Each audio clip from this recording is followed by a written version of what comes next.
ഇവിടെ ചിലർ എഴുതി കൊടുത്ത കുറേ ചോദ്യങ്ങളുണ്ട്.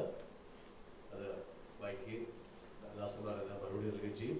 നിങ്ങൾക്ക് ആർക്കെങ്കിലും എന്തെങ്കിലും സംശയങ്ങളുണ്ടെങ്കിൽ നേരത്തിൽ എഴുതി അഭിമുഖം കൊടുത്തു കഴിഞ്ഞാൽ അതിന് മറുപടി പറയാൻ അവകാശമുണ്ട്. ചുരുങ്ങിയ വ്യക്തികൾ മാത്രമേ മുമ്പിലുള്ളൂ.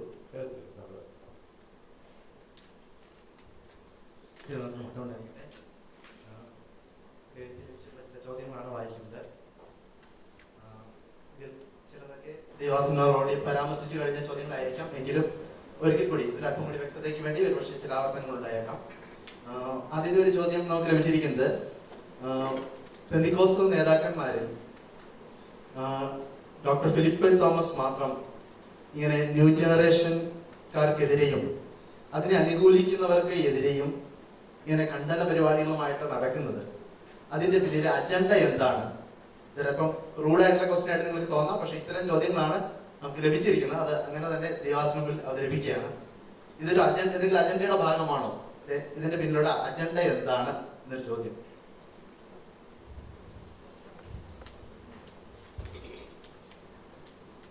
പെന്തിക്കോസ് നേതാക്കന്മാരിൽ ഞാൻ മാത്രം ദുരുപദേശ ഖണ്ഡനവുമായി നടക്കുന്നതിന്റെ അജണ്ട എന്താണെന്നാണ് ചോദിച്ചത്.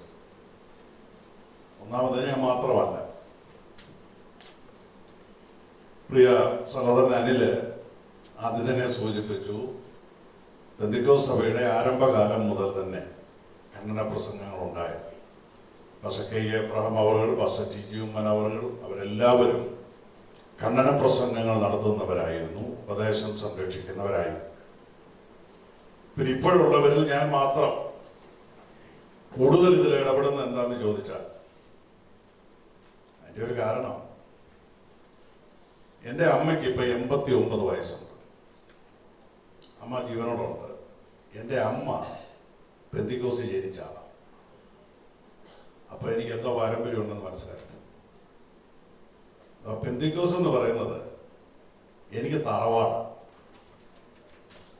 ഇതെൻ്റെ തറവാടാണ്. എൻ്റെ തറവാടിൻ്റെ കോടിക്കഴുകോലിന് തീ പിടിച്ചാൽ എനിക്ക് കണ്ടോണ്ടിരിക്കാൻ പറ്റിയില്ല. മനസ്സിലായോ? ഞങ്ങളുടെ പിതാക്കന്മാർ ഇതിന് മുതല് മുടക്കിയതാണ്. ഇതിൻ്റെ അകത്ത് വന്ന് ആദായം ഉണ്ടാക്കിയതല്ല. അതുകൊണ്ട് ഞാനിത് ജനിച്ചു വളർന്ന എൻ്റെ തറവാടായതുകൊണ്ട് എൻ്റെ തറവാടിന് കേട് വരുന്നത് കാണുമ്പോൾ എനിക്ക് പ്രയാസം. അപ്പം ഞാൻ വിളിച്ചു. എന്നാൽ അടുത്ത കാലത്ത്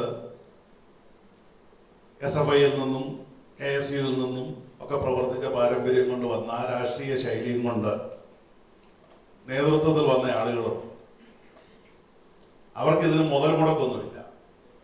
അവരിവിടെ വന്നതുകൊണ്ട് സഭയ്ക്കല്ല പ്രയോജനം, അവർക്കാ പ്രയോജനം ഉണ്ടായത്. അവർ സഭയെ വളർത്തിയതല്ല, സഭയെ കൊണ്ട് അവർ വളർന്നതാണ്. അവർക്കിവിടെ എന്തോ സംഭവിച്ചാൽ അവർക്ക് കുഴപ്പമൊന്നുമില്ല. അവർക്ക് വേദനയില്ല. 20 കൊല്ലം മുമ്പ് 30 കൊല്ലം മുമ്പ് വന്നവരൊക്കെ ഇന്ന് നേതൃത്വത്തിൽ അവർ മിടുക്കന്മാരാ. അഭ്യാസം അറിയാവുന്നതുകൊണ്ട് അവർ ചാടിക്കേറി കിട്ടുന്നുണ്ട്. അവർക്ക് ഉപദേശമൊന്നും ഒരു വിഷയമല്ല. മറ്റൊരു കാര്യം, ഉപദേശം അറിയാവുന്നവരല്ലാതെ ഉപദേശം കണ്ടിക്കാനും.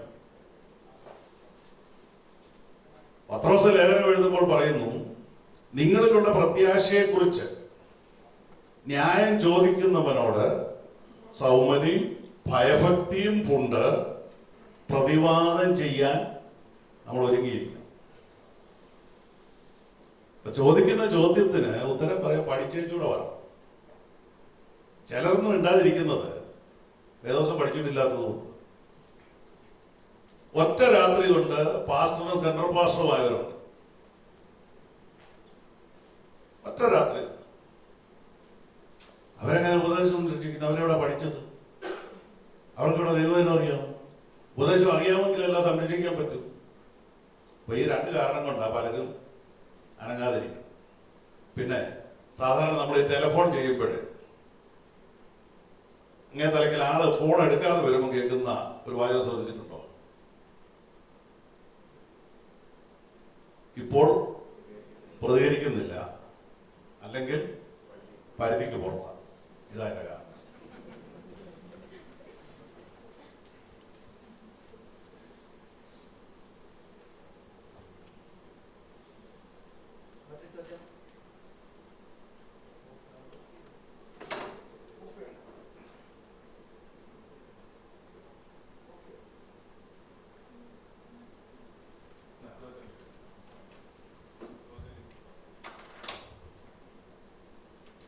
ഇവിടെ നമുക്ക് ലഭിച്ചിരിക്കുന്ന മറ്റൊരു ചോദ്യം, അത്ഭുതങ്ങളെ അടയാളങ്ങളെയും വിമർശിക്കുമ്പോൾ ഇങ്ങനെ അത്ഭുതങ്ങളും അടയാളങ്ങളൊന്നും ഇല്ല എന്നാണോ നിങ്ങൾ പ്രചരിപ്പിക്കുവാൻ ശ്രമിക്കുന്നത്? ക്ഷമിക്കണം, ഞങ്ങൾ അത്ഭുതങ്ങളെ അടയാളങ്ങളെയും വിമർശിച്ചിട്ടില്ല കർത്താവിനെ. ഇന്ന് ദൈവദാസന്മാർ ആരെങ്കിലും അത് ചെയ്യുന്നെങ്കിൽ വിമർശിക്കില്ല. കാരണം ഞങ്ങൾക്ക് ഇങ്ങനെ ദൈവത്തിനെതിരെ നിൽക്കാൻ സാധിക്കും, ഒരിക്കലും അത് ചെയ്യില്ല.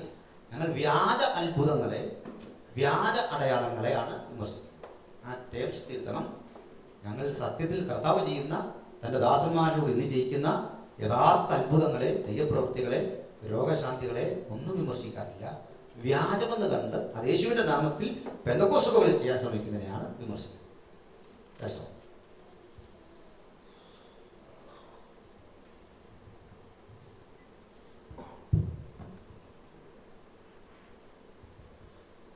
മറ്റൊരു ചോദ്യം, ന്യൂ ജനറേഷൻ സഭകളുടെ മീറ്റിങ്ങുകളിൽ, അവരുടെ കൂട്ടായ്മകളിൽ വലിയ ജനസാന്നിധ്യം കാണുന്നുണ്ട്. അത് എല്ലാവർക്കും അറിയാവുന്ന ഒരു കാര്യം. അപ്പം അതിൻ്റെ ഒരു അസൂയ മൂലമാണോ വിമർശിക്കുന്നത് എന്നൊരു ചോദ്യമുണ്ട്. കാരണം അത് വളരെ ബാലിശമായ ഒരു ചോദ്യമായി തോന്നാം, പക്ഷേ ഇത്തരം ചോദ്യങ്ങളാണ് നമുക്ക് മുമ്പിലേക്ക് ലഭിക്കുന്നത്.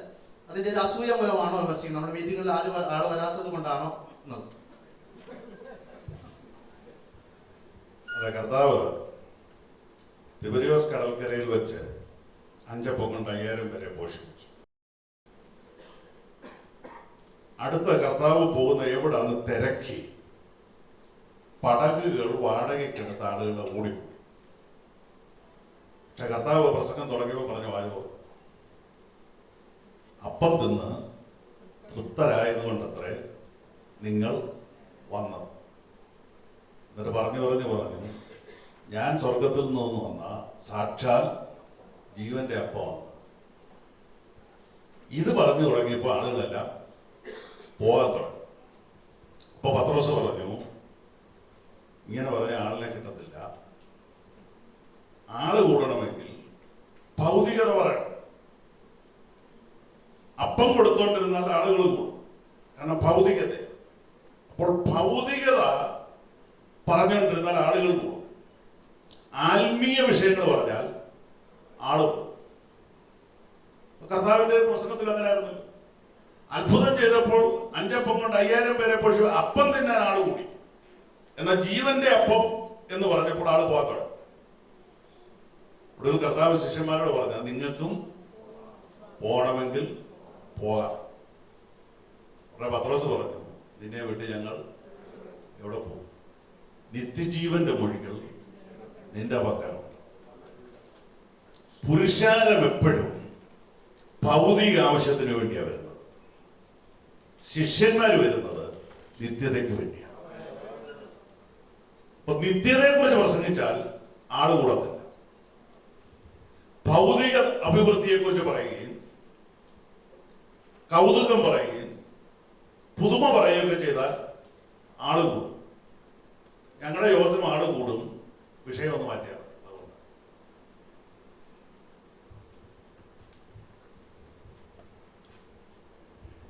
മറ്റൊരു ചോദ്യം, ഇന്നത്തെ നമ്മുടെ പ്രോഗ്രാമിന്റെ ഒരു പ്രധാനപ്പെട്ട വിഷയമായിരുന്ന ഒരു കാര്യമാണ്. ആത്മവിവശത എന്ന പ്രതിഭാസം ബൈബിളിൽ ഉണ്ടല്ലോ, പിന്നെ എന്തുകൊണ്ടാണ് നിങ്ങൾ അതിനെ എതിർക്കുന്നത്? അതും ഉത്തരം പറഞ്ഞു. ഞങ്ങൾ ആത്മവിവശത എതിർത്തിട്ടില്ല.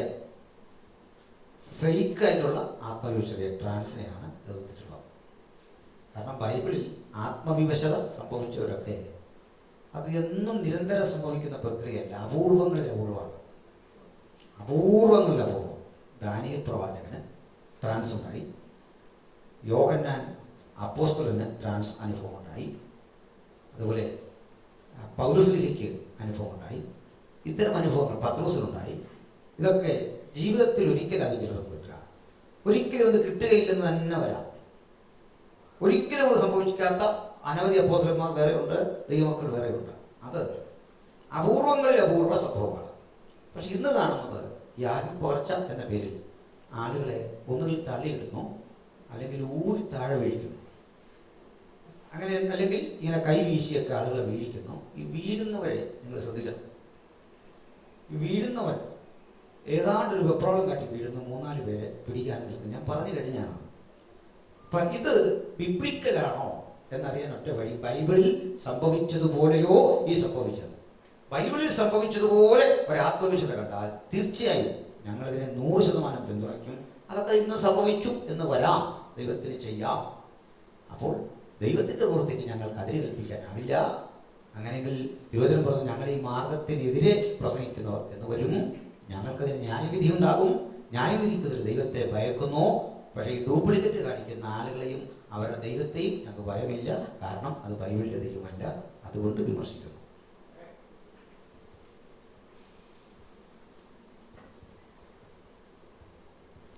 മറ്റൊരു ചോദ്യം കുറച്ച് നാളുകൾക്ക് മുമ്പ് വളരെ വിവാദമായ ഒരു വിഷയത്തെക്കുറിച്ചാണ്. സ്നാനപ്പെടാത്തവർക്ക്, സ്നാനപ്പെടാത്ത ശിഷ്യന്മാർക്ക് യേശു കർത്തൃമേശ കൊടുത്തെങ്കിൽ എന്തുകൊണ്ട് ഇന്ന് അത് ചെയ്യുന്നതിനെ എതിർക്കുന്നു?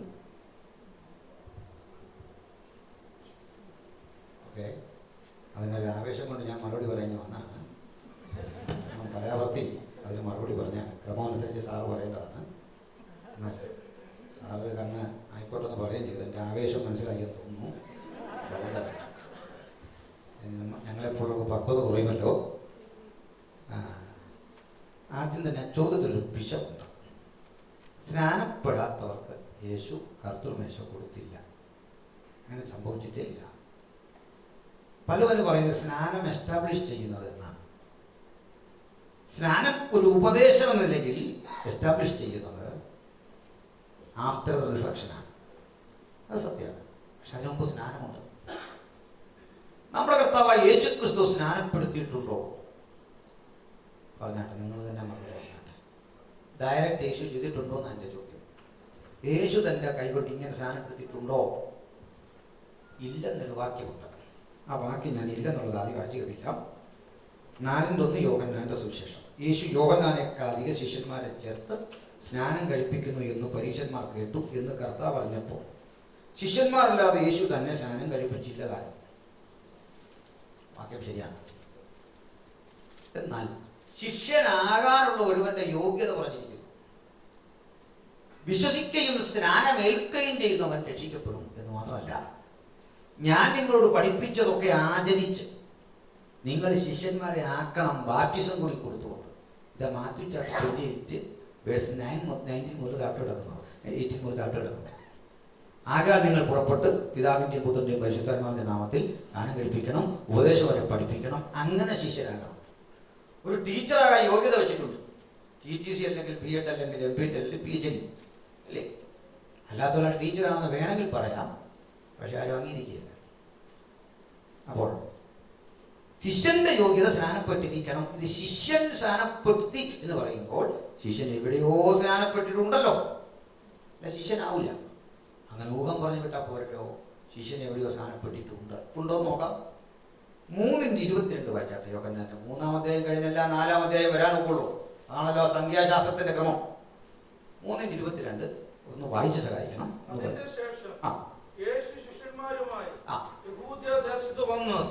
അവരോടുകൂടെ സ്നാനം കഴിപ്പിച്ചുകൊണ്ടിരുന്നു. അപ്പോൾ ഒരു സ്നാനം യേശു നേരിട്ട് കഴിപ്പിച്ചു, ഡയറക്റ്റ് ആ കൈകൊണ്ട് കഴിപ്പിച്ചു. എന്തിനാ? ശിഷ്യന്മാരാക്കാൻ തുടങ്ങാണ്. പിന്നീട് യേശു സ്നാനപ്പെടുത്തിയിട്ടില്ല. അത് തെളിവ് അങ്ങനെ വെറുതെ പറഞ്ഞാൽ പോരാ. താഴ്ത്തു വായിച്ച്. അവിടെ വളരെ വെള്ളം ഉണ്ടായിരുന്നു. സ്നാനപ്പെടാൻ വളരെ വെള്ളമുണ്ടായിരുന്നു. ആളുകൾ വന്ന് സ്നാനം ഏറ്റു. അന്ന് യോഹന്നാനെ തടവിൽ ആക്കിയിരുന്നില്ല. യോഹന്നാന്റെ ശിഷ്യന്മാരിൽ ചിലർക്ക് ഒരു യഹൂദനുമായി ശുദ്ധീകരണത്തെ കുറിച്ചൊരു വാദമുണ്ടായി. അവർ യോഹന്നാന്റെ അടുക്കൽ വന്ന് അവനോട്, റബ്ബി, യോർദാൻ അക്കരെ നിന്നോടുകൂടെ ഇരുന്നവൻ. ശ്രദ്ധിക്കണം. റബി, യോർദാനക്കര നിന്നോടുകൂടെ ഇരുന്നവൻ, നീ സാക്ഷീകരിച്ചിട്ടുള്ളവൻ തന്നെ ഇതാ സ്നാനം കഴിപ്പിക്കുന്നു. യേശു സ്നാനം നടത്തിയിട്ടുണ്ട്, ഇതാ സ്നാനം കഴിപ്പിക്കുന്നു. പിന്നീട് ചെയ്തില്ല. തെളിവ് 4:1 മുതൽ 3:22 ഒരു തവണ അത് കോൺസ്റ്റിറ്റ്യൂട്ട് ചെയ്തു. നമുക്കിത് തോന്നാത്ത ഇതെല്ലാം ഞാൻ തന്നെ ചെയ്യണമെന്ന് നമ്മുടെ സെൻട്രൽ പാസ്മാർ വരും ധരിക്കുന്നുണ്ടാണ്. അങ്ങനെയുണ്ട്. ആരാ പറഞ്ഞത് ന്യൂ ഡയറക്ഷനെ മാത്രമേ വിമർശിക്കുള്ളൂ? പാസ്മാർ തെറ്റ് ചെയ്താൽ അതും പറയണം, ഒരു കുഴപ്പമില്ല. അപ്പോൾ ഒരു സ്നാനം യേശു ചെയ്തപ്പോൾ അവർ ശിഷ്യന്മാരായി, ബാക്കി ശിഷ്യന്മാർ ചെയ്തു. ബോധ്യമായല്ലോ? വളരെ പ്ലെയിനാണ് ആ ട്രൂത്ത്, അത് സത്യമാണ്. ബൈബിൾ എഴുത്തിന്റെ ഘടന മനസ്സിലാക്കാത്തതിലാണ്. പിന്നീട് സംഭവിച്ച കാര്യം പറയാം, പിന്നെ അത് ചെയ്തില്ല. 3:22 പറഞ്ഞത്, റബി നിന്നോടുകൂടെ ഇരുന്നവൻ, നീ സാക്ഷീകരിച്ചവൻ ഇതാ സ്ഥാനപ്പെടുത്തുന്നു. ഇത്രയും ലൈവിന്റെ സുഖണം. നെക്സ്റ്റ്, ഇവര് ശിഷ്യന്മാരായപ്പോൾ ശിഷ്യന്മാർ ഏറ്റെടുത്തു യേശുവിന്റെ ദൗത്യം. അപ്പോ ശിഷ്യന്മാരല്ലാതെ യേശു സ്നാനപ്പെടുത്തിയില്ല താനും. കാരണം ശിഷ്യന്മാർ 12 പേര് റെഡിയായിട്ട് നിൽക്കാൻ, ഇവർക്കാണ് യേശു തിരുമേശ കൊടുത്തത്. Okay, clear?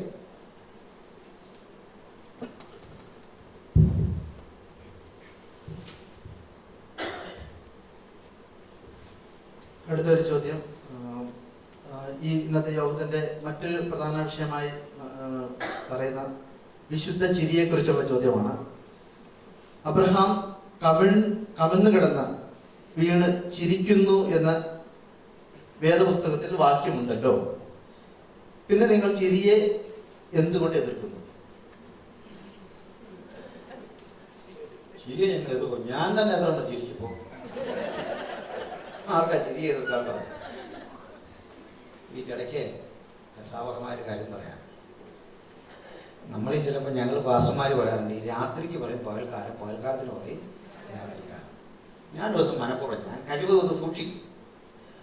ഒരു ദിവസം ഞാൻ മനഃപൂർവ്വം പറഞ്ഞു, ഇന്ന് ഈ രാത്രി സമയത്ത്, രാത്രി കാലമെന്ന് പറഞ്ഞില്ല. എല്ലാവരും ചിരിച്ചു. ചിരിച്ചപ്പോൾ ഞാൻ പറഞ്ഞു, നിങ്ങൾ ചിരിച്ചതിൻ്റെ കാരണം ഞാൻ കാട്ടിയൊരു അബദ്ധമാണ്.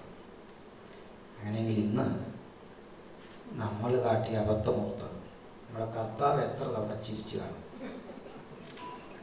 ഞാൻ പ്രാർത്ഥിച്ചപ്പോൾ, ഞാൻ പാട്ട് പാടിയപ്പോൾ, ഞാൻ ലീഡ് ചെയ്തപ്പോൾ ഞാൻ കാണിച്ച ആത്മാർത്ഥതക്കേടും എൻ്റെ അഭിനയമൊക്കെ കണ്ട് കർത്താവ് എത്ര തവണ ചിരിച്ചു കാണും എന്ന് റിയലൈസ് ചെയ്യാൻ നമുക്കൊന്ന് പറ്റും. ഇപ്പം ചിരി സന്തോഷത്തിൻ്റെ ബഹിസ്ഫുരണമാണ്. ആ ചിരി നമുക്ക് ചിരിക്കാൻ കഴിയുന്നൊരു ഭാഗ്യമാണ്. അബ്രഹാം ആ അർത്ഥം ഉൾക്കൊണ്ട് തന്നെയാണ് ചിരിച്ചത്. അർത്ഥം ഉൾക്കൊണ്ട് ചിരിക്കുന്നവർ തന്നെ ഈ ചില ചിരികൾ അരോചകമാണ്, ഭീകരമായ ചിരികളൊക്കെ ഉണ്ട്. ആ ചിരിക്ക് സൗന്ദര്യമില്ല. സൗന്ദര്യം മീൻസ് ഞാൻ അർത്ഥമാക്കിയത് ഭംഗിയല്ല ഉദ്ദേശിച്ചത്, അത് വികടന്റെ ശബ്ദകോശമാണ്.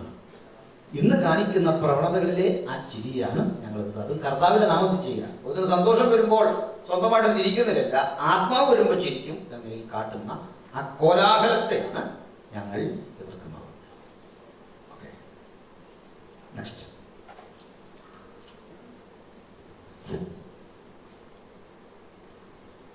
ഒരു ദേവസ്വന്റെ പേരെടുത്ത് പരാമർശിക്കുന്നത് ക്ഷമിക്കണം. ഒരു സ്പെസിഫിക് ചോദ്യമായതുകൊണ്ട് അദ്ദേഹത്തിന്റെ പേര് പരാമർശിക്കാതിരിക്കാൻ നിർവാഹമില്ല. IPCയിലെ വളരെ ജനപ്രിയനായിട്ടുള്ള സുവിശേഷകനായ പാസ്റ്റർ ബാബു ചെറിയാൻ പാപത്തിനൊരു പുതിയ നിർവചനമായി നടക്കുന്നു, അങ്ങനെ ഒരു വാർത്ത വന്നിരുന്നു. അപ്പം അതേക്കുറിച്ചുള്ള അഭിപ്രായം എന്താണ്? പാപത്തിനെ കുറിച്ചുള്ള നിർവചനം മാറിയിട്ടുണ്ടോ? ചോദ്യം ഇന്നത്തെ കാലത്തേറെ വിവാദപരമായ പല പരാമർശങ്ങളുടെയൊക്കെ ഒരു ബഹിസ്ഫുരണമാണ്. നല്ല സെൻസിൽ ഇതെടുക്കാമോ? ഒരു വസ്തുത എന്ന് പറയുന്നത്, ഈ ദൈവം ഉപയോഗിച്ച ധാരാളം മനുഷ്യരുണ്ട്, ധാരാളം ആളുകൾ. ആദരനായ ബാബുച്ചര്യൻ ദൈവം കർത്താവേറെ പ്രയോജനപ്പെടുത്തിയിട്ടുള്ളൊരു മനുഷ്യനാണ്.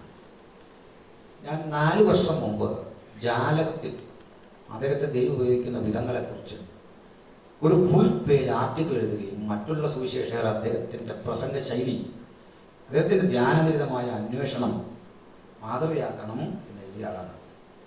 ആ കൂടെ ഞാൻ പരാമർശിച്ചത് കാനമച്ചനെ പ്രസംഗ ശൈലികൾ കൊണ്ട് സ്വീകരിക്കാവുന്ന ആളുകൾ 4 പേരുടെ പേര് വെച്ചു. ഓരോ തലമുറയിൽപ്പെട്ട ആളുകൾ. 1 Kanamachan, 2 ലാസറി Mathew, 3 pastor ബാബുച്ചര്യൻ, 4 AB Abraham. 4 തലമുറകളെ ഒന്ന് സൂചിപ്പിച്ച അങ്ങനെ പ്രകീർത്തിച്ചിട്ടുള്ള, പല ആവർത്തി ഞാൻ പ്രകീർത്തിച്ചിട്ടുള്ള, കാരണം നന്നായി ശുശ്രൂഷിക്കുന്നവരെ ഇരട്ടി യോഗ്യരായി എണ്ണണം. ഒരാൾ നല്ലത് ചെയ്താൽ അതിനെ പ്രകീർത്തിക്കണം. അങ്ങനെ ചെയ്തിട്ടുള്ള ഒരാളാണ്. പക്ഷെ ഇപ്പോഴുണ്ടായ 2 വിവാദങ്ങളാണ്. അതൊന്ന്, അദ്ദേഹം പാപത്തെക്കുറിച്ച് പറഞ്ഞ ഒരു നിർവചനം യൂട്യൂബിൽ പരക്കുന്നു, സോഷ്യൽ മീഡിയയിൽ പരക്കുന്നു. അദ്ദേഹം പറയുന്ന ഒരു തെറ്റ്, വചനവിരുദ്ധത ഇതാണ്: യേശു കർത്താവിൻ്റെ ക്രൂശ് മരണം വരെ പാപം എന്നുകൊണ്ട് അർത്ഥമാക്കുന്നത് കർത്താവ് പറഞ്ഞത് ചെയ്യാതിരിക്കുക, പറയാത്തത് ചെയ്യുക. എന്തായാലും തെറ്റ് ശരിയില്ലേ? ശരിയാണോ? അത് ശരിയാണ്. അടുത്തതാണ് പ്രശ്നം. എന്നാൽ ക്രൂശുമരണം കഴിഞ്ഞപ്പോൾ അതല്ല വിഷയം. ഏതല്ല, അവിടെ ശ്രദ്ധിച്ചോണം, അതല്ല വിഷയം. മറിച്ച് യേശുവിനെ സ്വീകരിക്കാതിരിക്കലാണ് പാപം. പ്രഥമദൃഷ്ടി അതിൽ അപകടം തോന്നില്ല. പക്ഷെ അടുത്ത് ചിന്തിച്ച് അപ്പോൾ പരോക്ഷമായി സമ്മതിക്കുകയാണ് അദ്ദേഹം ഹൈപ്പർ ഗ്രേസിനെ പിന്തുണയ്ക്കുകയാണ്. ആ മനംമാറ്റം, ആ മാറ്റത്തിന്റെ അപകടം ഞങ്ങൾ 1 വർഷം മുമ്പ് മനസ്സിലാക്കി ലേഖനങ്ങളിലൊക്കെ ബോധ്യപ്പെടുത്തിയതാണ്. അദ്ദേഹത്തിന് തന്നെ കുറ്റബോധം തോന്നി. അത്തരം മീറ്റിങ്ങുകളിൽ പങ്കെടുക്കില്ല എന്ന് അറിയിച്ച ആളാണ്, നോട്ടീസ് ഇറക്കി അറിയിച്ച ആളാണ്. പക്ഷെ ചിലയിടത്ത് നമ്മളിങ്ങനെ യോഗത്തിന് വിളിക്കുമ്പോൾ വിളിക്കുന്ന ആരാന്നൊന്നും അറിയാൻ പറ്റില്ല. അത് തെറ്റൊന്നുമല്ല. ഇപ്പം ഇങ്ങനെ ഒരാൾ വിളിച്ചാൽ പോരുതെന്നൊന്നും പറയാൻ പറ്റില്ല. അങ്ങനെ നമ്മളാരും പറയണ്ടില്ല. ആ ചെന്ന് പറ്റുമ്പോഴറിയുന്ന ആരാ എങ്ങനെയാണെന്നൊന്നും അറിയില്ല. അതൊക്കെ അന്നേരം സംഭവിച്ചു പോകുന്ന ഒരു കാര്യമാണ്. ഞാനൊരിക്കലും ഇങ്ങനെ വളരെ കർശനമായിട്ട് പഠിച്ചേ പോലും ചെല്ലുന്നിടത്ത് ഒരു സ്പീക്കർ, അദ്ദേഹത്തിന് ഇലക്ഷനും കൂടെ ആണല്ലോ, ഇലക്ഷൻ്റെ കൂടി പ്രചരണം ചെയ്യുകയാണ്. എന്താ ചെയ്യുന്നു? ഭയങ്കര ആൾ കൂടിയിരിക്കുകയാണ്. അപ്പോൾ തിരുവനന്തപുരത്ത് ഇലക്ഷൻ നടക്കുന്നു, മുൻ സ്പീക്കർ ഇരിക്കുന്നു, അതിൻ്റെ തൊട്ട് ഇലക്ഷൻ നടക്കാൻ പോവാണ്. ഇലക്ഷൻ പ്രഖ്യാപിച്ചാൽ കയറിയിരിക്കാൻ ഒക്കില്ല. ഞാനതിൻ്റെ വല്ലാത്തൊരു അവസ്ഥയിലായി. പക്ഷെ അവിടെ ചെയ്തൊരു കാര്യമുണ്ട്. ഞാൻ പ്രസംഗിച്ചു, തദനന്തരം പോരാ നേരത്തോളം അവിടെ കാട്ടിയ മുഴുവൻ പ്രവർത്തനം കണ്ടിട്ട് പറഞ്ഞു, ഞാൻ ഇദ്ദേഹത്തിൻ്റെ വണ്ടിക്കൂലി വാങ്ങൂല, ആഹാരവും കഴിക്കും. എനിക്കെൻ്റെ നിയോഗമില്ല, വാങ്ങിയില്ല. വെള്ളവും കുടിച്ചില്ല, കുപ്പിക്കാത്ത വെള്ളം ഞാൻ കരുതിയത് കുടിച്ചിട്ട് പോകും. എതിരെ പ്രസംഗിച്ചിട്ടും പോകും. അപ്പം എന്തിനാണ് പറഞ്ഞത് ചോദിച്ചാൽ, നിങ്ങൾക്ക് എവിടെ ഇരുന്ന് പ്രസംഗിക്കുക, അതിനാരും വിരോധമില്ല. പക്ഷെ ചില നിലപാടുകൾ ഒരാൾ എടുത്തിട്ട് മാറിയാൽ അത് സമൂഹത്തെ ബോധ്യപ്പെടുത്തണം. എന്തുകൊണ്ട് ഞാൻ മാറി? കാരണം പബ്ലിക്കിൻ്റെ ആളുകളാണ്. അപ്പോൾ പാവത്തെക്കുറിച്ചുള്ള ആ വാക്യത്തിന് മറുപടിയാണ് പറയാൻ ഉദ്ദേശിക്കുന്നത്. ഒന്നുള്ളത് പറയുന്നു, ക്രൂശീകരണം വരെ പാപം എന്നതുകൊണ്ട് അർത്ഥമാക്കിയത് ചെയ്യരുതെന്ന് ദൈവം പറഞ്ഞത് ചെയ്യുക. ശരിയാണ്. ചെയ്യാൻ ദൈവം പറഞ്ഞത് ചെയ്യാതിരിക്കുക, അത് പാപമാണ്, ഒരു തർക്കമില്ല. അതിനുശേഷം പാപത്തിന്റെ ആ സ്വഭാവം മാറി. അദ്ദേഹം പറയുന്നു, എന്താണ് മാറിയത്? യേശുവിനെ സ്വീകരിക്കാതിരിക്കലാണ് പാപം, ബാക്കിയൊന്നും പാപമല്ല. ആരാകട്ടെ, എത്ര പ്രസിദ്ധമായിക്കൊള്ളട്ടെ, തീർച്ചയായും അതിനോട് വിയോജിച്ചേ പറ്റൂ. വ്യക്തിവിരോധമില്ല. ആദരനായ പാസ്റ്റർ ടി.എസ്. എബ്രഹാം നിലവിളക്ക് കൊളുത്തി ഒരു യോഗം ഉദ്ഘാടനം ചെയ്തപ്പോൾ 1.5 പേജിൽ വിമർശനം എഴുതിയ ഒരാളാണ് ഞാൻ. പക്ഷെ ആ മാന്യ കർത്തദാസൻ എന്നെ വിളിച്ച് വളരെ ആദരവോടെ സ്നേഹത്തോടെ തനിക്ക് പറ്റിയ തെറ്റ് ഏറ്റു പറയുകയായിരുന്നു. ഞാൻ കോട്ട് ചെയ്തത് അങ്ങയുടെ പിതാമകനാണ് മഹദിയാം ബാബിലോൺ എന്ന കൃതിയിൽ ഇതിലെ അബദ്ധങ്ങൾ ഇരിക്കുന്നതിൽ അത് തള്ളി പറയണം, അല്ലെങ്കിൽ ഇത് തള്ളി പറയണം. അങ്ങനെ കുഴപ്പത്തിൽ ചാടിച്ചു. അത് അദ്ദേഹം വിളിച്ചിട്ട് വീട്ടിൽ വിളിച്ചിരുത്തി സംസാരിച്ചത് തെറ്റിപ്പോയി. അപ്പോൾ ഒരാൾ എത്ര ഉന്നതനായിരുന്നാലും വചനവിരുദ്ധത കാട്ടിയാൽ പ്രതികരിക്കാനുള്ള ബാധ്യത എനിക്ക് മാത്രമല്ല, നിങ്ങൾക്ക് ഏവർക്കുമുണ്ട്. നിങ്ങൾ യൂട്ടിലൈസ് ചെയ്യാത്തതിന് കുറ്റം കൊണ്ട് ദിവസം ഈ കണക്ക് പറയണം. നിങ്ങൾ കാവൽ വിചാരകന്മാരാണെങ്കിൽ ഞാൻ കഴിക്കുന്നത് ദൈവമക്കളുടെ സ്തോത്ര കാഴ്ചയാണ്. അവരെ പരിപാലിച്ചു കൊള്ളാം, ഉപദേശത്തിലും സത്യത്തിലും വഴി നടത്താമെന്ന അലിഖിതമായ ഒരു കരാറ് മുകളിൽ നിർത്തിയിട്ടാണ് നിങ്ങൾ തരുന്ന ഓരോ നാണയത്തുട്ടുകളും ഞാൻ അനുഭവിക്കുന്നത്, മക്കൾ അനുഭവിക്കുന്നത്. ഞാൻ കഴിക്കുന്ന ഭക്ഷണത്തോടുള്ള എൻ്റെ പ്രതിപത്തിയാണ് ഉപദേശം സംരക്ഷിക്കണം എന്ന ബാധ്യത. പറയാൻ ഞങ്ങൾ മടിക്കുന്നില്ല. സ്തോത്രം. എന്നാൽ അതൊന്ന് പഠിക്കണം. ഒരു 2 മിനിറ്റ് ഞാൻ എടുക്കുകയാണ്. ദയവായിട്ടൊന്ന് വായിക്കണം. 1 കൊരിന്ത്യർ 6:9-10 വാക്യങ്ങൾ എടുക്കുക. ഈ രക്ഷാനുഭവത്തിലേക്ക് വന്ന ശേഷം പാപസ്ഥിതിക്ക് സാധ്യതയില്ല എന്ന് പറയുന്നത് ശരിയാണോ നോക്കാം. പകരം എന്ന് പറയുന്നു 1 കൊരിന്ത്യർ 6:9-10. അന്യായം ചെയ്യുന്നവർ ദൈവരാജ്യം അവകാശമാക്കുകയില്ല എന്നറിയുന്നില്ലയോ? നിങ്ങളെ തന്നെ വഞ്ചിക്കാതിരിപ്പി. ദുർനടപ്പുകാർ. മതി, അങ്ങോട്ട് വായിച്ചാൽ ഒന്ന് മനസ്സിലാവും. ഇതിൻ്റെ ഇടയ്ക്ക് ഞാനോടത്ത് പറഞ്ഞു എൻ്റെ ബാക്കി വായിക്കേണ്ടത്. ഒരാൾ പറഞ്ഞു പൗലോസിന്റെ ലേഖനം വായിക്കരുതെന്ന് പറഞ്ഞ വീടുദോഷിയാണ് താങ്കൾ. മനസ്സിലായി? അതാടുള്ളത് ഇപ്പൊ വായിക്കണ്ട. വേറൊന്നും ഓർത്തല്ല, നമുക്ക് അതിൽ നിന്ന് മോശപ്പെട്ട കാര്യങ്ങളല്ല. പൗലോസ് ഏറ്റവും പരിജ്ഞാനത്തിലാണ് പറഞ്ഞതെങ്കിലും പാപത്തോടുള്ള നമ്മുടെ സമരത്തിന്റെ ഒരു പ്രതീകാത്മകമായ ആ സമീപനമാണ് അത് വായിക്കേണ്ടെന്ന് ഇപ്പൊ പറഞ്ഞു. ആ പദം പോലും കൊള്ളത്തില്ല വാസ്തവത്തിൽ, അല്ലേ? ദുർനടപ്പ്, അശുദ്ധി, അത് വിട്ടോടാനാണ് പറഞ്ഞത്. നിങ്ങൾ എന്ന് പറയുമ്പോൾ സ്വീകർത്താക്കൾ ചർച്ചയ്ക്ക് പൊരുന്താണ്. അപ്പൊ കൊരിന്തിലെ സഭയിൽ പാപം ചെയ്യാൻ സാധ്യത ഉണ്ടായിരുന്നോ? ഉണ്ടായിരുന്നു. 1 തിമോഥെയോസ് 5:19-20 വായിക്കണം. അടുത്തായിട്ട്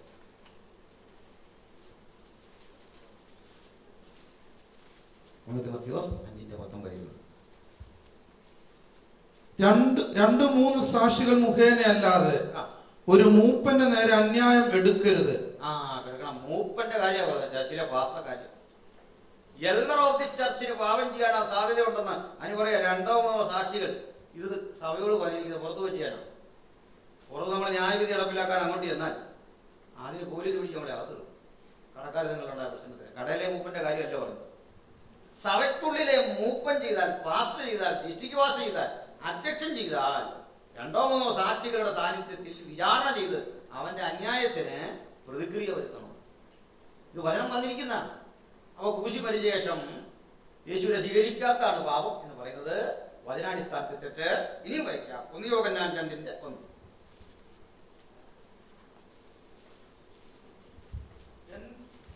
എന്റെ കുഞ്ഞുങ്ങളെ, നിങ്ങൾ പാപം ചെയ്യാതിരിപ്പാൻ ഞാനിത് നിങ്ങൾക്ക് എഴുതുന്നു. എന്റെ കുഞ്ഞുങ്ങളെ യോഹന്നാൻ വിളിച്ചത് ഏതെങ്കിലും ഓർഫനേജിലെ കുഞ്ഞുങ്ങളെ അല്ല, ബുദ്ധിമുട്ടി കഴിയുന്ന ആളുകളല്ല, ചർച്ചിനെയാണ് വിളിച്ചത്. Addressing to the church. നിങ്ങൾ പാപം ചെയ്യാതിരിക്കാൻ ഞാനിത് എഴുതുന്നു. എഫേസ്യർ 5:3 മുതൽ 6 വരെ റഫറൻസ് കുറിച്ചിട്ടാൽ മതി. ഒരു വാക്യോട് വായിച്ചവിടെ വിട്ടേക്കാം.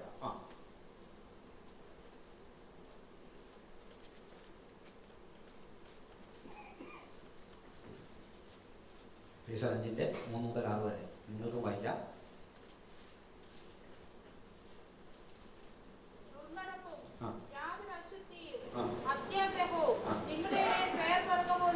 ഇതിനൊക്കെ സാധ്യത ഉണ്ടെന്നാണ് പറഞ്ഞു വരുന്നത്. ഇതിന് ഇപ്പരം തെളിവുണ്ട്. ഞാനത് നിർത്തുന്നു. ഒന്നുകൂടി, ഒരാൾ എത്ര ഉന്നതനായിരുന്നാലും, എത്ര ശ്രേഷ്ഠനായിരുന്നാലും, ഏറ്റവും വലിയ ഉന്നതൻ തെറ്റിപ്പോയത് സാറ് പറഞ്ഞല്ലോ യോങ്കിച്ചോ അല്ല, ലൂസിഫർ. നടപ്പിൽ നീതികേട് കാണുന്നത് വരെ നീ നിഷ്കളങ്കനായിരുന്നു. അപ്പൊ അവന്റെ പൂർവ്വകാലം ഓർത്ത് അത്ര ബഹുമാനമുള്ള ആളുകൾ എന്തിനും ഇവനെ ശാസിക്കുന്നു? വിട്ടുപോയി ശാസിക്കുമ്പോൾ ശാസിക്കും ഓർമ്മല്ല. അവൻ പണ്ട് നന്നായിട്ട് ആരാധിച്ച ഒരാളാ, ആ മര്യാദയിൽ കാണിക്കണമെന്ന് ഓർത്തല്ലേ. അപ്പൊ ഞങ്ങൾ വചനാടിസ്ഥാനത്തിൽ വിലയിരുത്തുന്നത് പ്രസന്റ് കണ്ടീഷനിൽ എന്തായിരിക്കുന്നു? ഒന്നുകൂടി തിരുത്തി വരാൻ മനസ്സ് കാണിക്കുന്ന ഏതൊരുവരോടും കരുണ കാണിക്കുന്ന ഒരു ദൈവമുണ്ടെങ്കിൽ തിരുത്തിയാൽ അവരെ ഉൾക്കൊണ്ടുപോകാൻ ഒരു മടിയക്കാര്യത്തിലില്ല. അവർ തിരുത്തട്ടെ, നാക്കുപിടിയാണെങ്കിൽ തിരുത്തട്ടെ, ഉപദേശമല്ലെങ്കിൽ അത് പിൻവലിക്കട്ടെ, ഉപദേശമാണെങ്കിൽ വചനം വെച്ച് തെളിയിക്കട്ടെ, ഇല്ലെങ്കിൽ പബ്ലിക്കിൽ അവർ പറഞ്ഞെങ്കിൽ പബ്ലിക്കിൽ പ്രതികരിക്കാനുള്ള ബാധ്യത നമുക്കുണ്ട്. അത് ചെയ്യും.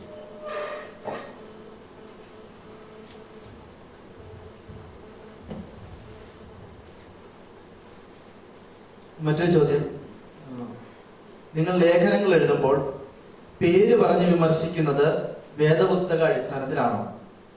അത് ദൈവനാമത്തിന് എന്തെങ്കിലും ഗുണം ലഭിക്കുമോ? മറ്റുള്ളവരെ വിമർശിക്കുവാൻ നിങ്ങൾക്ക് ആരാണ് അധികാരം തന്നത്? വിമർശിക്കുമ്പോൾ പേര് പറയാമോ? പൗലോസിനോട് ചോദിച്ചാൽ മതി. പൗലോസ് എഴുതി വെച്ചിരിക്കുന്ന ഇങ്ങനെയാ: ചെമ്പ് പണിക്കാരനായ അലക്സാണ്ടർ എനിക്ക് വളരെ ദോഷം ചെയ്തു.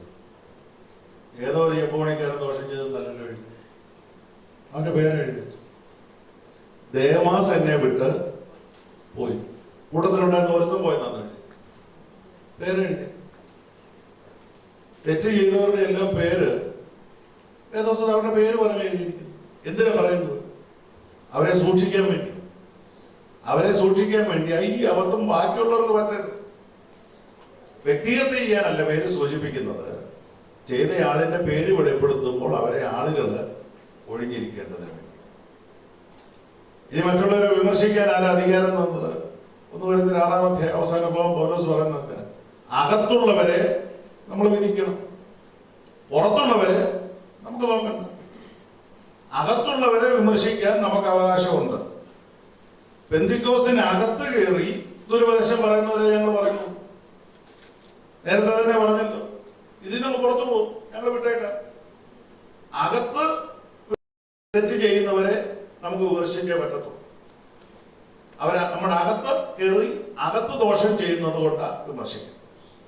നേരത്തെ പറഞ്ഞ ഒരു കാര്യത്തോട് ഒരു കാര്യം കൂടെ കൂട്ടിച്ചേർത്തോട്ടെ. ഈ വിവശതയെ കുറിച്ച് അനില് പറഞ്ഞതിനോടുകൂടി ഇച്ചിരൂടെ ചേർക്കുക. പത്രോസ് ആത്മവിശ്വതയിലായത് ആരും ഊതി വീഴ്ത്തിയതല്ല, ഒറ്റയ്ക്ക് ഇരുന്ന് പ്രാർത്ഥിച്ചത്, ആരും തെളിയിട്ടതല്ല. മാത്രമല്ല, ആത്മവിശ്വതയിലായതുകൊണ്ട് അടുത്തെന്തോ ചെയ്തത്, അവിടെ വെച്ചൊരു ദർശനം കിട്ടി, ജാതികൾക്കിടയിലോട്ട് സുവിശേഷം പറയാൻ പോയതാണ്. ഇന്ന് ഉരുണ്ട് വീഴുന്നവൻ അത് കഴിഞ്ഞ് എന്ത് ചെയ്യും? കുറച്ചേരം അവിടെ കിടന്നേച്ച് എഴുന്നേറ്റ് പോകുന്ന എന്തോ സംഭവിച്ചൊന്നും സംഭവിച്ചു. യോഹന്നാൻ ആത്മവിശ്വതയിലായി. ആരാ അവിടെ ഊതാനും തെള്ളാനും പിടിക്കാനും പോയത്? ഒന്നുമില്ല, ഒറ്റയ്ക്ക് അവിടെ നിന്ന് ആരാധിച്ചപ്പോഴും. ഇത് കഴിഞ്ഞപ്പോൾ എന്ത് സംഭവിച്ചു? വെളിപ്പാട് പുസ്തകം എഴുതി വെച്ചു. അപ്പൊ ബൈബിളിൽ ആരെങ്കിലും ആത്മവിശ്വതയിലായിട്ടുണ്ടെങ്കിൽ അതൊന്നും ആരും തെളിയിട്ടതല്ല, ആരും പൊതിയെഴുത്തതല്ല, ആരും കൈവീശിയതല്ല, ആരും വീഴ്ത്തിയതല്ല, അവർ തന്നെ വേണം. അത് കഴിഞ്ഞ് പ്രയോജനകരമായ എന്തെങ്കിലും വ്യത്യാസം അവരുടെ ശുശ്രൂഷയിലും വന്നിട്ടുണ്ട്. ഇനി വീഴുന്നവൻ എന്തോ ഗുണമുണ്ടായത്, അത് കഴിഞ്ഞ് അവനെ എഴുന്നേറ്റ് പോയതല്ല, അതെന്തോ പ്രയോജനം ഉണ്ടായെന്ന് ചിന്തിക്കും.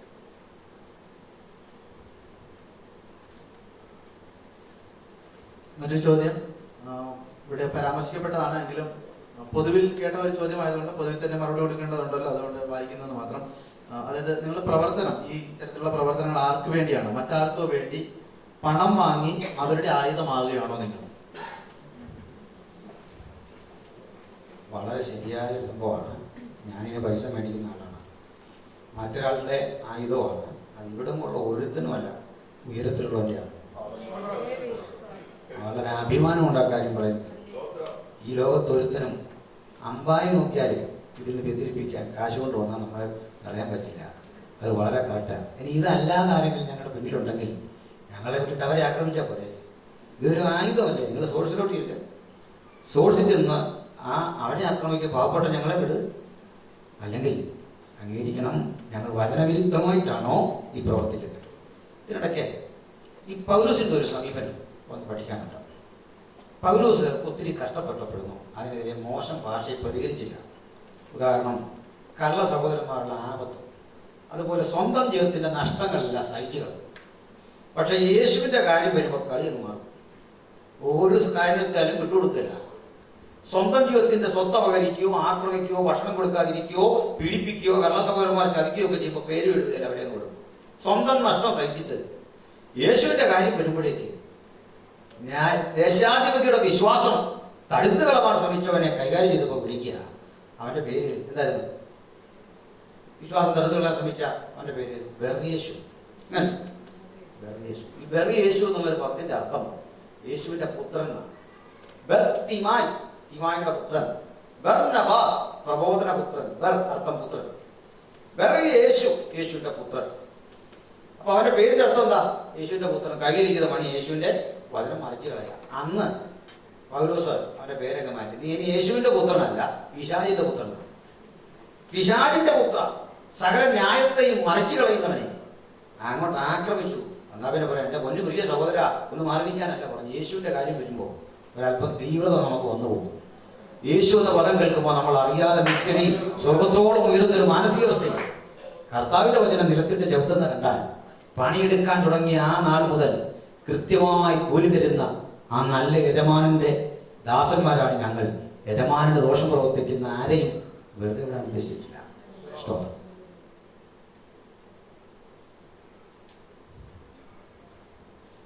മറ്റൊരു ചോദ്യം, ന്യൂ ജനറേഷൻ സഭകളെ വിമർശിക്കുന്ന നിങ്ങൾ മുത്തശ്ശി സഭകളായ പെന്തക്കോസ്ത് സഭകളെ, അതിലെ നേതൃത്വത്തെ വിമർശിക്കാത്തത്, പക്ഷെ ഈ നിലയിലുള്ള വിമർശനം നടത്താത്തത് എന്നായിരിക്കാം ചിലപ്പോൾ ചോദ്യകർത്താവ് ഉദ്ദേശിച്ചത്. മുത്തശ്ശി സഭ എന്ന പ്രയോഗം തന്നെ നല്ല പ്രായമായ അമ്മയെ അങ്ങനെ ഓർഫനേജ് വിടാൻ ഞങ്ങൾ ഉദ്ദേശിച്ചിട്ടില്ല. മുത്തശ്ശി ഞാൻ സമ്മതിച്ചല്ലോ. നടക്കിരുത്താനും തീരുമാനിച്ചിട്ടില്ല, വഴിയാധാരമാക്കാനും തീരുമാനിച്ചിട്ടില്ല. സാറ് പറഞ്ഞ തറവാടിൻ്റെ ആ മഹിമ അമ്മ വീട്ടിൽ തന്നെ കാണണം. അമ്മയ്ക്ക് ഒരല്ലലും ആപത്തും വരരുതെന്ന് ഈ കൊച്ചുമക്കൾക്ക് നല്ല ആഗ്രഹമുണ്ട്. അത് മാതൃത്വത്തിൻ്റെ സ്നേഹമറിഞ്ഞവർക്കും ആസ്വദിച്ചവർക്കും ഇത് മനസ്സിലാകുള്ളൂ. ഈ അമ്മ പരിരക്ഷിക്കപ്പെടണം എന്ന് തന്നെ ഞങ്ങളുടെ ആഗ്രഹം. തലതെറിച്ച മക്കളെ ഓർത്ത് അമ്മ കരയുകയാണ്. അതുകൊണ്ട് ഈ മക്കൾ പ്രതികരിച്ചിരിക്കും, അതിൽ യാതൊരു തർക്കവും വേണ്ട. ഞങ്ങൾ തെറ്റ് കാണിക്കുന്ന നേതാക്കന്മാരെ വിമർശിക്കുന്നില്ലെന്ന് ആര് പറഞ്ഞു? എന്തിന്? ഞാൻ ബഹുമാനിക്കുന്ന വികാസന്മാരെ പോലും തെറ്റ് എൻ്റെ അളവിൽ ബോധ്യപ്പെടുത്തിയിട്ടുണ്ട്. എൻ്റെ ചില ഭാഷകൾ തെറ്റിപ്പോയാൽ അവർ പറഞ്ഞാൽ അപ്പോഴേ പിൻവലിച്ചിട്ടുണ്ട്. അതിന് മടിയൊന്നുമില്ല.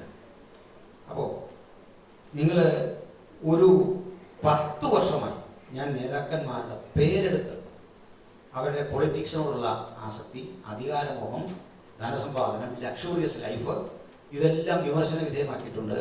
താല്പര്യമുള്ളവർ മാധ്യമ വിചാരം അനിൽ കുരുത്തോട്ടം എന്നടിക്കുക.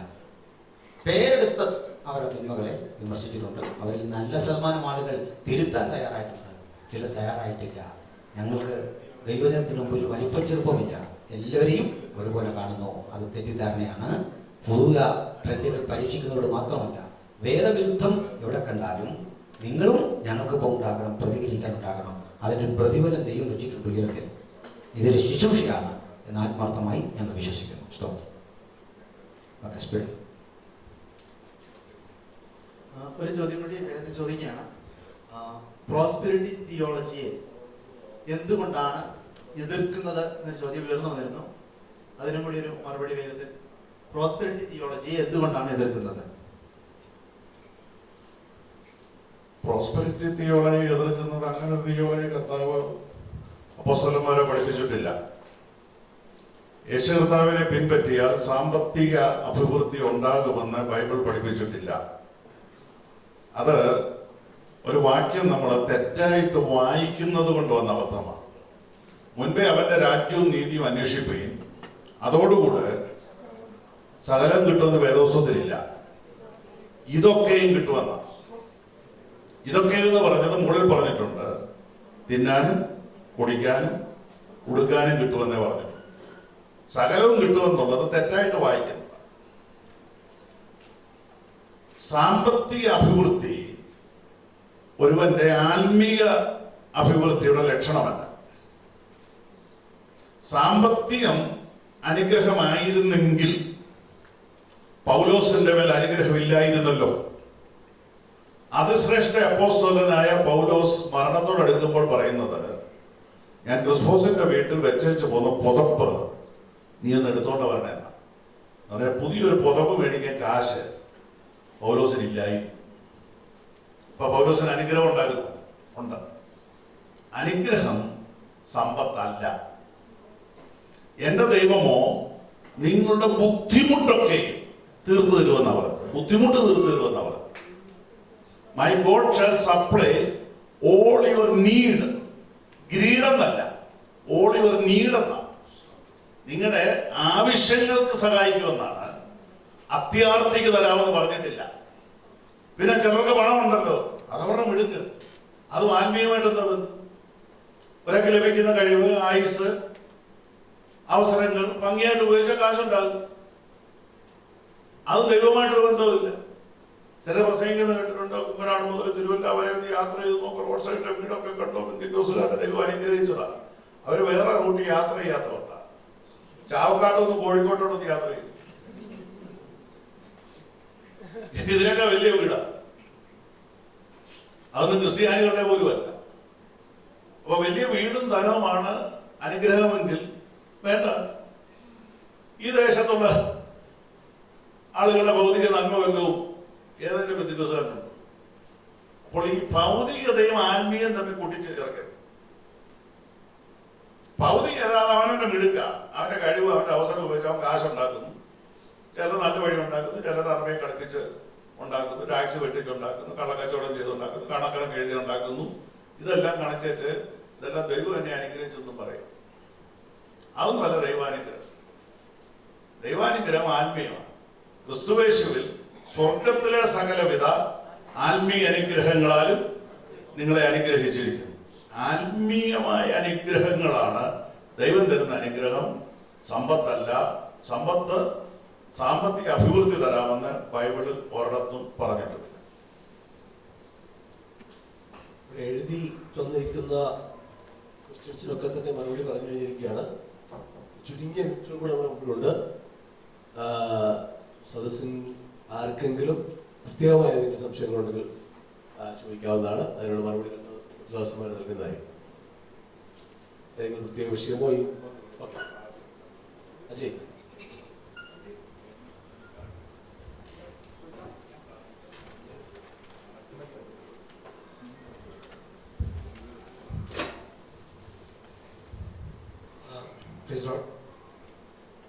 ആക്ച്വലി ചോദിക്കാനുള്ളത്, നമ്മുടെ പൗരസ്ത്യ സഭയിലെ ഒരു മെത്രാൻ അദ്ദേഹത്തെ കുമ്പനാട് കൺവെൻഷനിൽ അദ്ദേഹം പങ്കെടുക്കുകയുണ്ടായി. അദ്ദേഹം പല അന്യദൈവങ്ങൾക്കും പിന്നെ മാലയൊക്കെ ഇടുന്ന പിക്ചർ ഞാൻ കണ്ടിട്ടുണ്ട്. അപ്പം അത് എതിർക്കപ്പെടേണ്ടതല്ലേ? എന്തുകൊണ്ട് അദ്ദേഹത്തെ അനുവദിച്ചു എന്നുള്ളതാണ് ചോദ്യം. അത് ഒഴിവാക്കേണ്ടതായിരുന്നു എന്ന് തന്നെയാണ് എൻ്റെ ബോധ്യം. ആ സംഭവിച്ചതിന് ഞാൻ ഉത്തരവാദിയുമല്ല. വ്യക്തിപരമായി അന്ന് ഞാൻ പ്രതിഷേധം അറിയിച്ചിട്ടുണ്ട്, ഇനിയും പ്രതിഷേധിക്കും.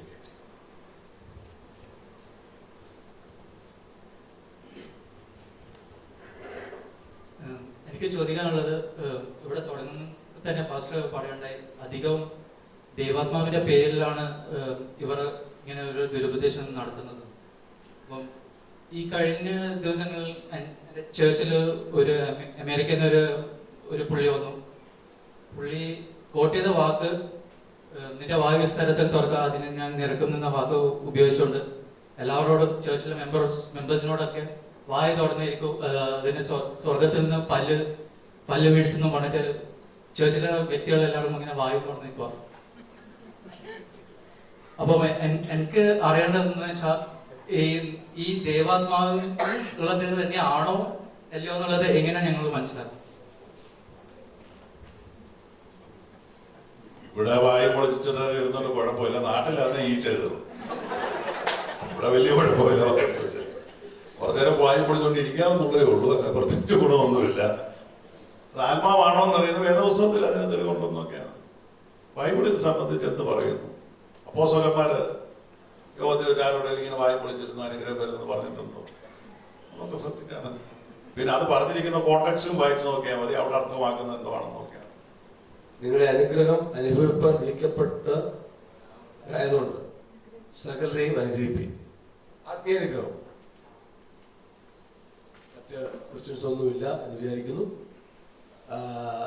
ഞാൻ വിചാരിക്കുന്നത് ഇന്നത്തെ ഈ സെമിനാർ ഒരുവിധം മുഴുവനായെന്ന് പറയാൻ പറ്റുന്നില്ല. എങ്കിൽ പോലും ഒരു പരിധിവരെ ആത്മീയ രംഗത്തെ ചൂഷണങ്ങൾക്കെതിരെയും അതുപോലെ തെറ്റായ പഠിപ്പിക്കലിനെതിരെയും വളരെ ശക്തമായിട്ട് കർത്താവദാസന്മാർ വളരെ തിരുവചനാടിസ്ഥാനത്തിൽ അത് വ്യാഖ്യാനിക്കുകയുണ്ടായി. നമുക്ക് മറുപടി നൽകുകയുണ്ടായി. നമുക്ക് അവർക്ക് അനുഗ്രഹമായ കർത്താവദാസന്മാരുള്ള നന്ദി അറിയിക്കുകയാണ്. ഈ സെമിനാറിനെ ക്രമീകരിച്ച മിനിസ്ട്രിയാണ്, അവരോട് നന്ദി അറിയിക്കുകയാണ്.